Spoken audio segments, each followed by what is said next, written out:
Hello mga kabibig! Welcome back sa ating bagong YouTube channel. Ito ang pinakamaingay na YouTuber sa balat ng YouTube. Ako si Kabibig, maglebak-lebak na to with evidence. Nako mga kabibig, paktay na. Grabe itong ginawa ng mga sundalo. So far, ang nakuhang signature ay 143 na mga sundalo na kung saan kinundi na ang pagkawalang respeto ni Raffy Tulfo sa sundalong nagtrending ba, yung tinawag niyang duwag in the middle of gera ba or may nangyaring gulo that time. Tinawagan niya kasi yung sanang naudlot na kasalan, grabe naman makapagsabi si Raffy Tulfo na duwag daw yung sundalo. What if kung may gera daw, baka tatakbo daw yun at baka iiyak-iyak daw. Nako, nakarating ito sa mga sundalo. At ito sumulat ang mga sundalo at kailangan nilang iparating kay Raffy Tulfo ang kanyang pagkabastos at walang respeto. O ito ang nabasa ko. Title ito ang title A Call for Respect and Honor Condemning Raffy Tulfo's Unacceptable Treatment of Citizens and the Men in Uniform. Hindi lang yung mga sundalo, pati yung mga netizens or citizens na parang binastos or parang pinahiya sa programa ni Raffy Tulfo. Ito ang laman ng kanilang panawagan. We, a coalition of concerned citizens, strongly condemn the disrespectful and dehumanizing actions carried out by Raffy Tulfo against both military personnel and civilians, whether through his radio broadcast or in the context of Senate hearings. Of particular concern is an incident from 2020 which deserves public awareness. Hala ka mga kabibig. Parang nakarating na yata sa mga sundalo ang pagtawag ni Raffy Tulfo na duwag sa isang sundalo.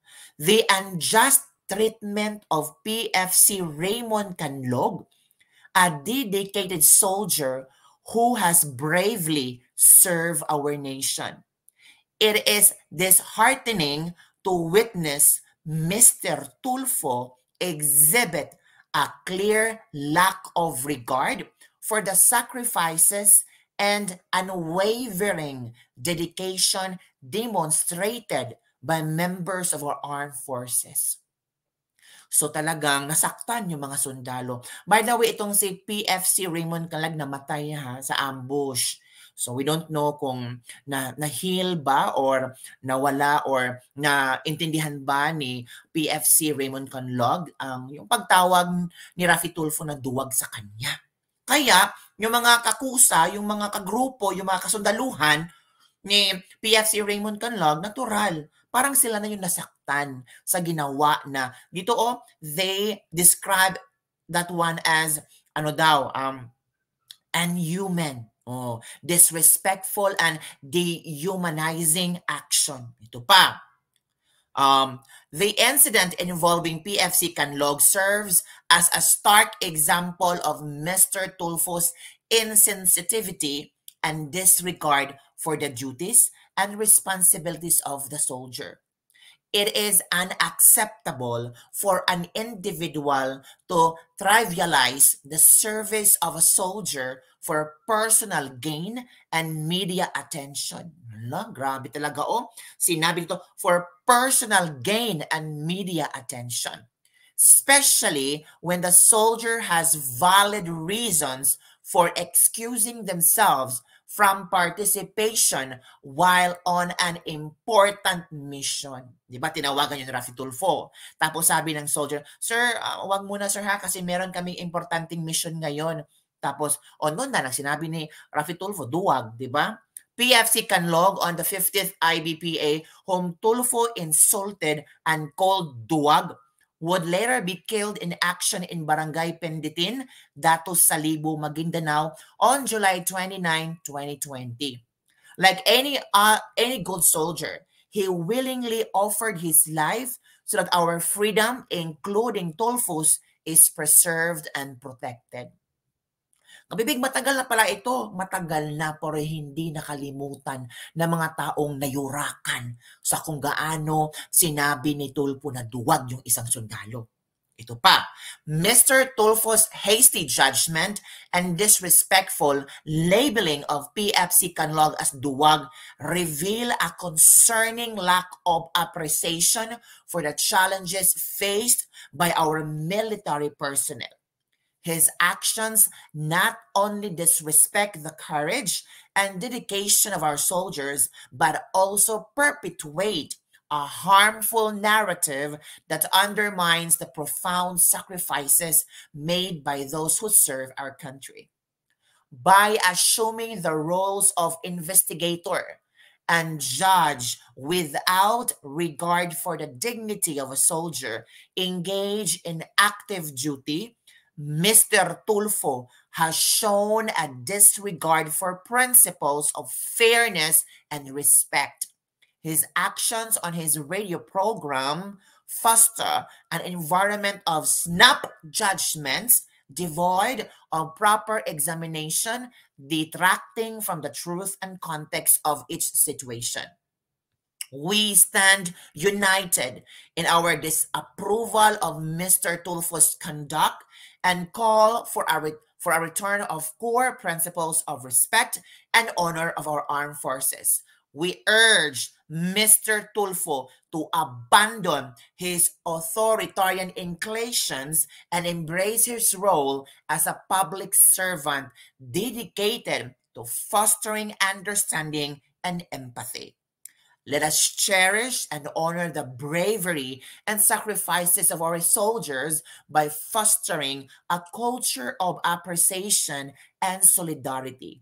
Together, let us commit to upholding the values and freedoms defended by our armed forces with the respect and dignity they rightfully deserve.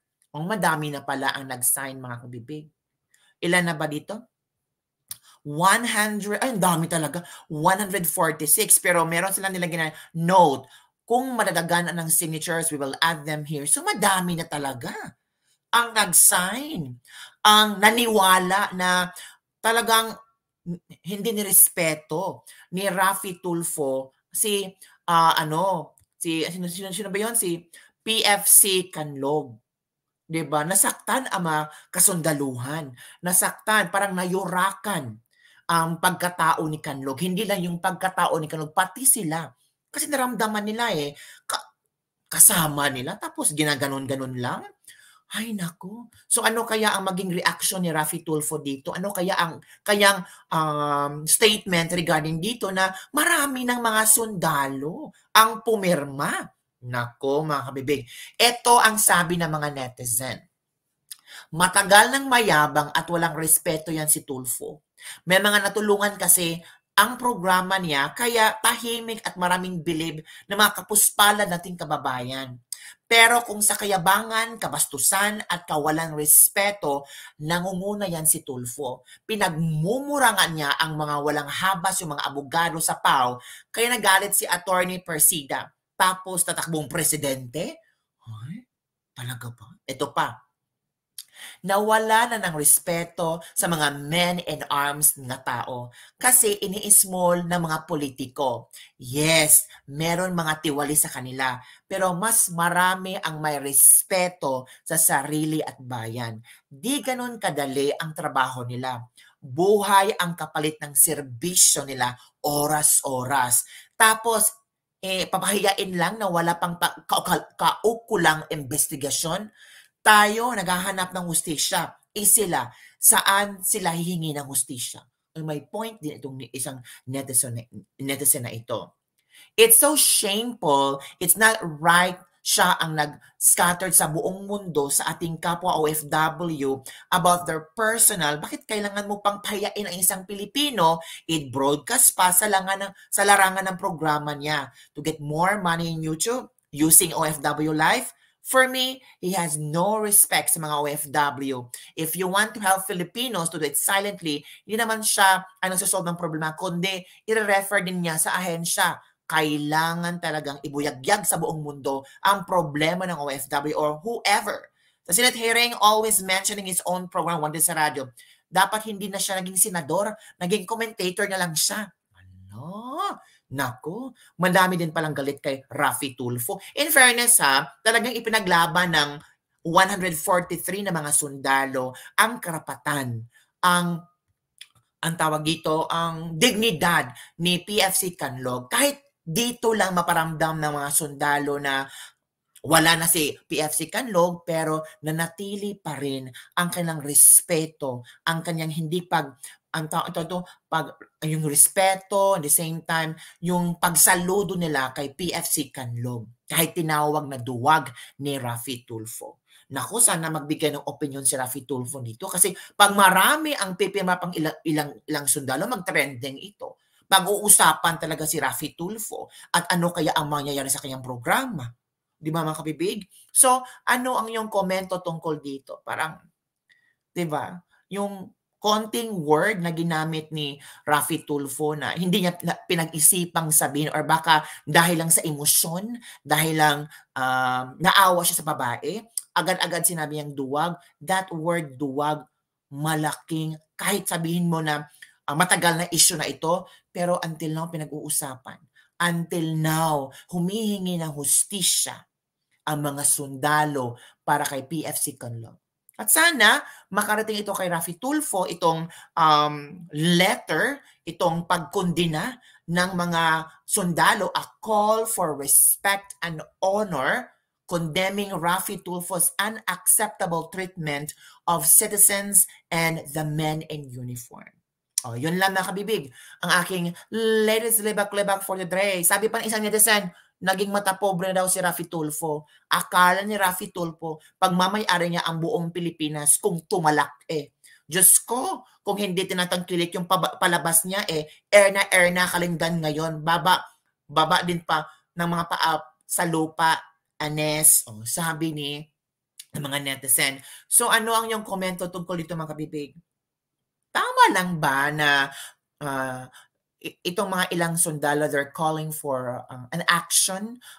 Kailangan bang magsalita si Raffy Tulfo? Magbigay ng kanyang public opinion or apology sa pagsabi niyang duwag ang isang sundalo, or i-dead man na lang ni Raffy Tulfo at hayaan na lang mawala ang issue na ito?